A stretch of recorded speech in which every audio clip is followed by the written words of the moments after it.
Drop shipping میں تو جائز بھی ہے ناجائز بھی ہے, وہ جائز طریقے بھی ہیں. ایک چیز آپ اپنے قبضے میں لے کے یا تو بیچیں آگے, اپنے وکیل کا قبضہ کرائیں, یا دو پارٹیوں کے درمیان کمیشن ایجنٹ بنے. آپ بیچیں ہی نہیں خرید کے, آپ کیا میں تم دونوں کی بکوا رہا ہوں, اس کا میں دونوں سے کمیشن لوں گا, جیسے ایک اسٹیٹ ایجنٹ کر رہا ہوتا ہے. بالکل.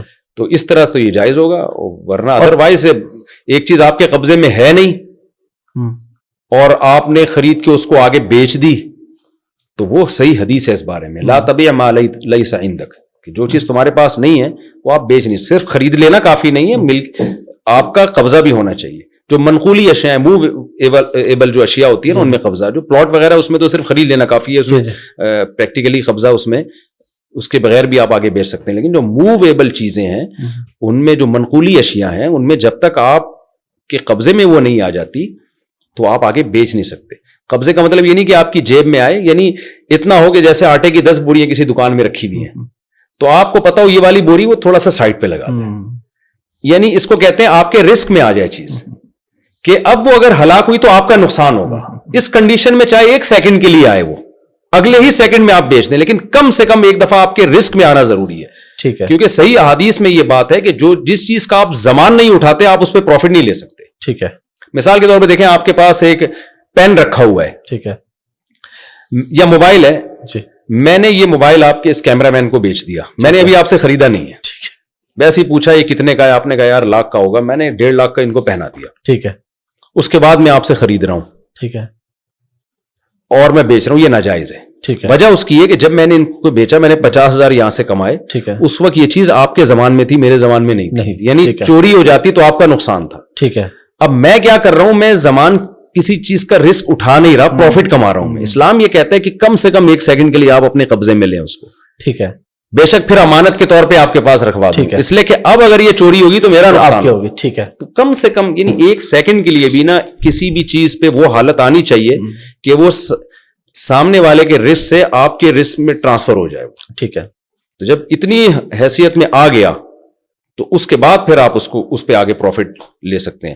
تو ڈراپ شپنگ میں ایک اور آسانی یہ ہو سکتی ہے, ایک تو کمیشن ایجنٹ بنے, بالکل, یا آپ اپنے نمائندے سے قبضہ کروا لیں. یہ بھی ہو سکتا ہے کہ جس کو آپ بیچ رہے ہیں اسی کو پہلے اپنا وکیل بنا دیں کہ یار آپ قبضے میں لے لو میری طرف سے, تو یہ میرے زمان میں آ جائے گی, اس دوران ہلاک ہوئی تو میرا نقصان ہے, اس کے بعد آپ مجھے کال کر کے خرید لینا مجھ سے. یہ بھی ٹھیک ہے. ٹھیک ہے, یہ طریقہ بھی جائز ہے. چیز جو ہے نا وعدہ کر لیں بیچنے کا, ہاں ٹھیک ہے, بیچے نہیں. ٹھیک ہے, آپ کمپنی سے کہیں کہ بھائی مجھے کتنے کا دو گئی, ایک اندازہ ہو گیا, پھر سامنے والے سے کہتے ہیں میں یہ دے دوں گا آپ کو. ٹھیک ہے, ٹھیک ہے, یعنی بیچے نہیں, بیچنے کا وعدہ کریں. ٹھیک ہے, تو اس پہ پھر اس سے پہلے آپ بائی ناؤ کو وکیل بنا کے اس کا قبضہ کروا لیں یا خود قبضہ کر لیں. ٹھیک ہے, جیسے ہم میڈیکل والے سے کہتے ہیں یار یہ میڈیسن چاہیے ہمیں, وہ کہتے ہیں نہیں ہے, تو وعدہ کر لیتا ہے کل لے لینا مجھ سے, لیکن وہ کہتا ہے بھائی لینی ہے کیونکہ میں منگوا کے آؤں گا. بالکل ٹھیک ہے, تو وہ بیچی نہیں ہوتی, بیچنے کا وعدہ ہوتا ہے. This is the conventional method of drop shipping, that they give an order on a website. The person who owns the online website doesn't possess the goods, doesn't own the goods. He gives the manufacturer, tells the manufacturer directly. This conventional method of drop shipping, it is haram Islamically, mainly for 2 reasons. Because of the hadith of beloved Prophet, it's there in Sunan Abu Dawud, volume number 4, hadith number 3503, in which Asaba Hakim bin Hazm, may Allah be pleased with him, he comes to the Prophet and says that people want to buy goods which I do not possess. Can I go in the market and buy it and give it to them? So the Prophet said, do not sell things which you do not possess. So based on this saying of the Prophet, that do not sell things which you do not possess, and these hadiths also there in Tirmidhi, in Ibn Majah. So the fuqahas have come to a conclusion that a Muslim who does not possess the goods, he cannot sell it. And the Muslim who doesn't own the goods, he cannot sell it. So there are 2 requirements for any Muslim to sell any goods to a customer. Number 1, he should own it, and number 2, he should have possession of it. Now, in the drop shipping method which we talked about, conventional method, we are breaking both these rules. The person who's advertising online, he doesn't own the goods. Only after he gets the order does he tell the manufacturer to deliver it. Neither does he possess it. So these two conditions are violated. Therefore, Islamically, the conventional method of dropshipping is haram.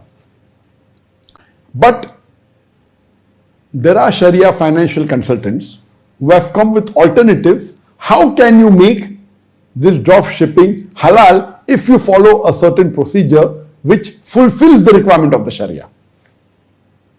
So what they have come to a conclusion that based on a hadith of the Prophet, which was quoted by the question also, of Sahih Bukhari, volume number 3, hadith number 2240, that Ibn Abbas, may Allah be pleased with him, he said that when the Prophet went to Medina, he came to know that people were buying dates 2 or 3 years in advance.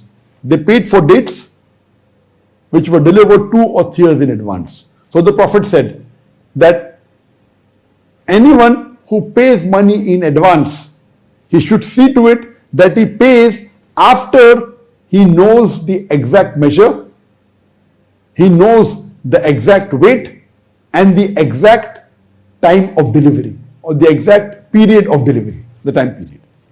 So here the Prophet put a condition that if someone is paying in advance full money, he can pay under the condition that he knows the measure of that good, he knows the weight of that good, the basic description, etc., and the details, and he knows the date of delivery, the exact time period. So if this is done, it is called as salam in the Islamic terminology. It is salam, or it's also called as baya as-salam. So this is a salam transaction where if the person who is selling the good, if he doesn't possess the good or he doesn't own the good, as long as he is giving the exact description of the goods, then he can take advance payment from the buyer completely. But here the requirement is that the payment should be in full. It cannot be part. So what the fuqaha say, the people who are Sharia expert in Islamic finance, you cannot give part payment. Part payment, it will be debt and business together, so it will be haram. You cannot have two both merged. The payment should be in full. Criteria number 1. Criteria number 2 is that they say that it should be a salam transaction. So in the salam transaction, the person who owns the online website, he should make it clear, he should give all the details of the product. He should give the photograph of the product, and he should give the color of the product, the details, the weight if there, the quantity, the clarity, the expiry, all the details if he gives. And also he gives the exact date of delivery. Then it becomes a salam transaction. So this, if he does it, and some of the fuqaha say that if you mention on your online site that you do not possess these goods, that means you're making it very clear. You don't possess the good, but you give the photograph of the good, and you're giving the details, the color, the details, the weight, the measurement, all details, as many as possible, including the exact date of delivery, then this becomes accepted. But now you are clarifying that you do not own the goods.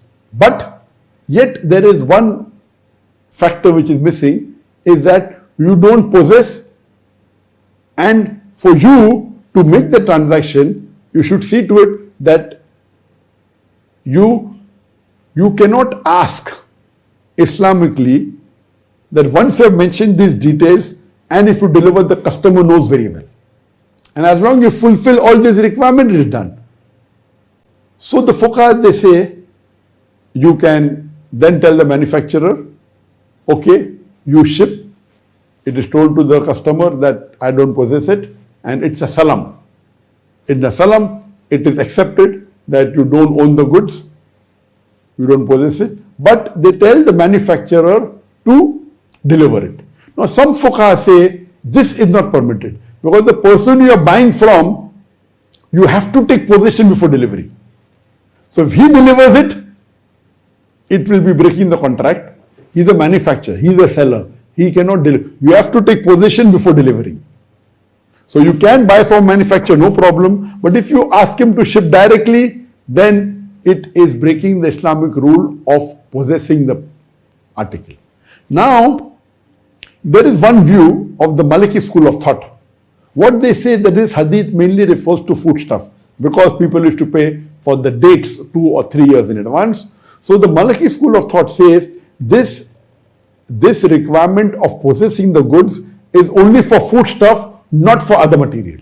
But this is the view of a minority. The remaining three schools of thoughts, that is the Hanafis, the Shafi, and the Hanbalis, they don't agree with this. So this is a minority view. The majority doesn't agree. So according to Hanbali school of thought, no problem. Possession is not a must. It's not a foodstuff. You can ask the manufacturer to deliver directly. It's accepted. But the majority disagree. You cannot. You have to take possession. So what they say that you can either have another salam with the manufacturer and solve this problem, or what you say that you ask the courier company to deliver it. Now, when in a normal circumstances, when a courier company is delivering the goods, they are having a contract with the manufacturer, not with the person who owns the online site. So that means you're not taking possession. So in this case, what do the Sharia financial consultants say?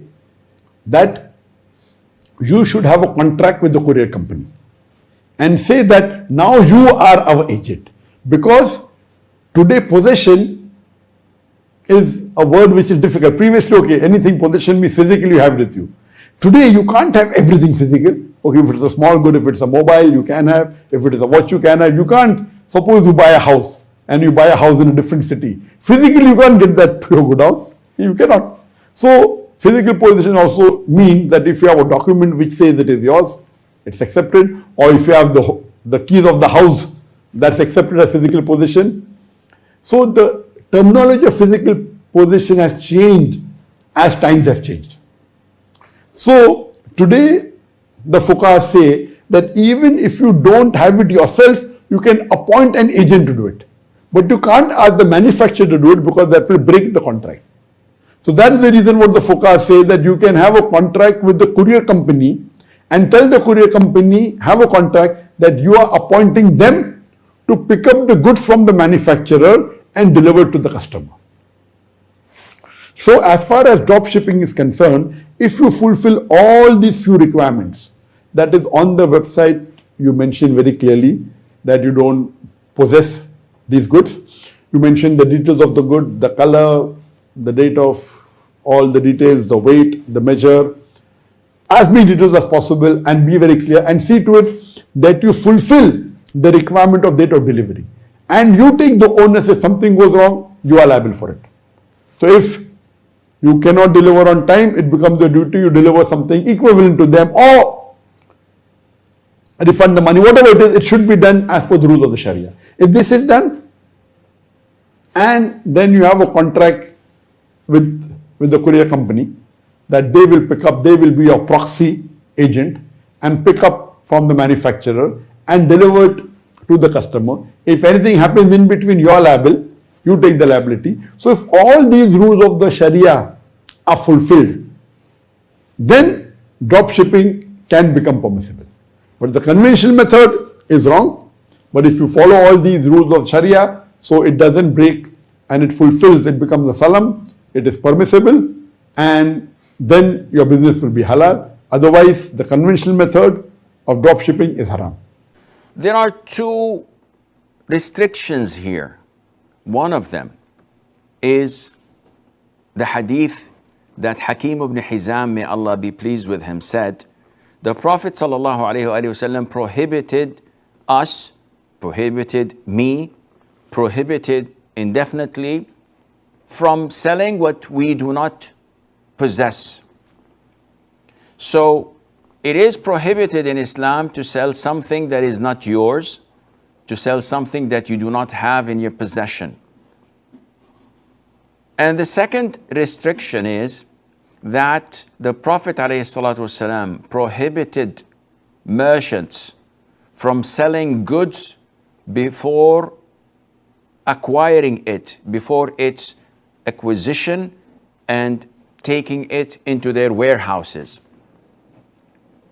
And this is an authentic hadith without any dispute, and scholars have disputed upon such possession. There are things that you cannot possess by taking it actually to your warehouse, such buying a house, a property. So actual possessing it would be by having the deeds, by having the key that you own it by. So these two restrictions make dropshipping prohibited. There might be a possibility you sell something, you cash the money, and then you fail to deliver. The original manufacturer raises the prices all of a sudden, not to your knowledge. Something may happen on the way. It's many reasons. Nevertheless, this is not permissible. What is permissible, though, is that you become an agent. So you come in to me and say, listen, I'd like to buy a watch, a Tag Ur, for example. And I tell you, okay, the watch costs $5,000. And I'll take my commission 2%. And he agrees for that, and then there's no problem. You may do this because now you are an agent to him. You're not selling it directly, and there is no risk involved in here, and Allah Azza wa Jal knows best. You're asking me a big fatwa, and it has so many avenues and aspects. It all depends on possession. Is it the physical possession like what used to be at the time of the Prophet ﷺ, or is it legal possession? Legally, when something belongs to you, your agent has collected it on your behalf at the particular place which might not be your place. Is it considered Islamic possession? Those who say yes, they will say you can go ahead and do it. Those who say no, they will say it's not permissible. Do you understand? As simple as that. Makes so much sense. More and more of the scholars are saying that it is permissible because they consider the legal possession, the proper possession that's accountable in Islam. If it's lost once it goes to your agent, then the loss is yours. Another question is, can the person selling it to you collect it on your behalf and possess it? It's another debate. That's why I say it's not just an ABC answer.